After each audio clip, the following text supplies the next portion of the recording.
Assalamualaikum warahmatullahi wabarakatuh. Oh, Alhamdulillah, saudara sekalian. Untuk praktikum keempat ini tentang evaluasi kelayakan aspek pasar dan pemasaran. Jadi kalau kita mengelola suatu usaha, tentunya aspek pasar ini menjadi hal yang sangat kritis, sangat menentukan. Salah satu critical point, ya, karena sebaik apapun produk yang dihasilkan, kalau pasar dan pemasarannya tidak jelas, atau kita bahkan tidak tahu di mana, berapa, kira-kira dasar pasar berapa, tidak tahu, maka itu itu manajemennya masih tradisional artinya. Bagi kita yang sudah paham, maka sebelum melakukan produksi, sebelum melakukan produksi tentunya harus tahu berapa apa produk yang akan dihasilkan, kira-kira yang diminta konsumen kayak apa, berapa permintaan pasar, siapa pemainnya, di mana pasarnya, berapa jumlahnya, dan seterusnya. Nah, untuk praktikum ini khusus kita akan mempelajari tentang analisis tren, ya, analisis tren, kemudian dengan eh, apa namanya, dengan menggunakan regresi, ya, kemudian kita menghitung market share, ya. Nah, kasus ini tentang eh, agroindustri kacang oven Mayang Sari. Ini datanya data hipotetis, ya, yang didirikan sejak tahun 2005, telah mencatatkan hasil penjualannya sejak tahun 2015 sampai 2020. Kalau kalian penelitian besok, jangan berasumsi bahwa UKM itu punya catatan produksi, catatan jumlah tenaga kerja, catatan biaya dan pembukuan dan seterusnya. Itu teori. Realitanya jarang UKM kita melakukan pencatatan dengan rapi, dengan tertib, dengan kontinu. Kadang-kadang dia melakukan hanya dalam kondisi proyek saja. Kalau ada proyek baru dia catat, kalau enggak ya sudah lah. Semua ada di dalam memorinya, ya, tidak pernah dicatat. Ya, jadi besok kalian kalau riset jangan kaget hal itu, ya. Nah, nah ini Pak Yang Sari ini mencatat hasil penjualannya sejak tahun 2015 sampai dengan 2020. Ya, ini 2020. Ini jumlah penjualannya. Ini adalah X-nya adalah eh, jumlah anggaran promosi yang dialokasikan oleh pengusaha. Sementara ini adalah jumlah kebutuhan pasar. Ya, kembali lagi.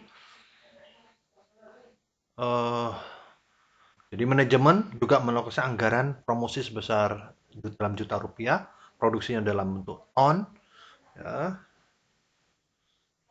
Kemudian kita pengusaha ini ingin tahu berapa market share. Makin besar market share, maka makin kuat positioning perusahaan tersebut di dalam pasar.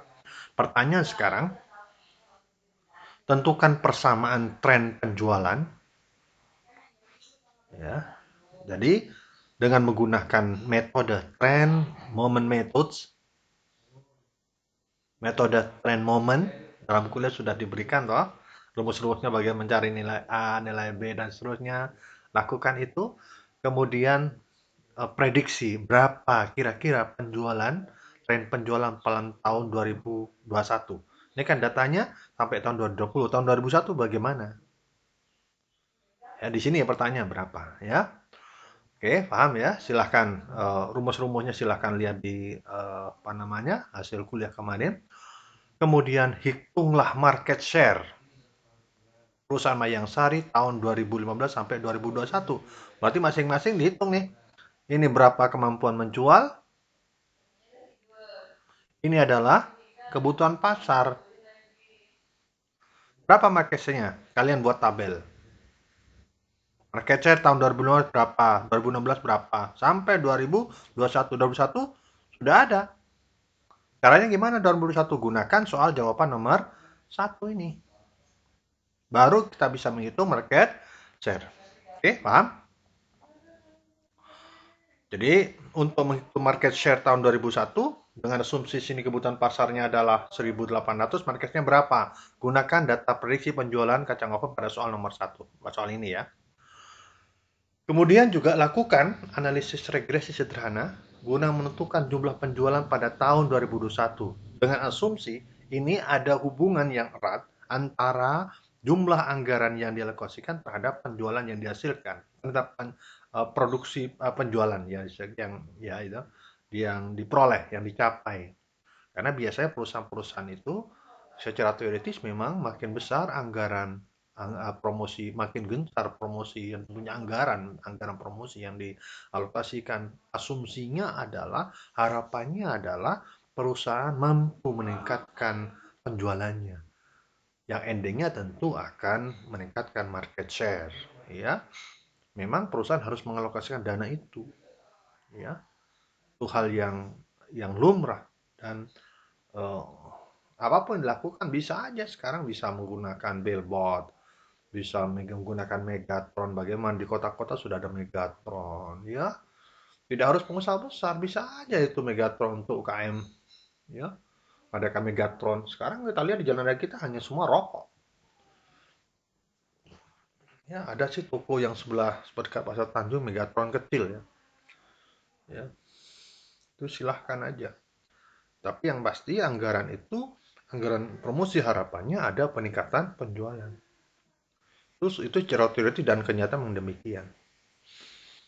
Ya, semua pekerjaan yang kalian lakukan ditulis tangan, kemudian kalian di scan atau menggunakan cam scanner, selanjutnya diposting dalam Google Classroom. Semua dalam bentuk PDF. Ya, semua dalam bentuk PDF. Ya, setiap orang kan beda-beda nanti, ya. Oke.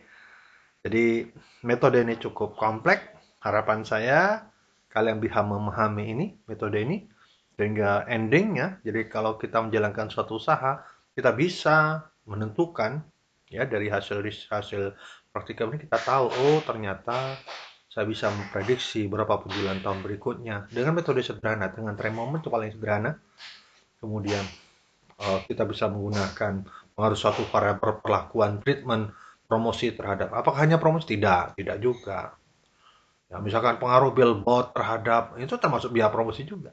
Cuman langsung spesifik. Pengaruh kalender terhadap, pengaruh penggunaan media sosial terhadap penjualan dan seterusnya. Di sana kan kalau mengadakan riset pemasaran begitu, ya. Ya. Sejauh mana efektivitas itu?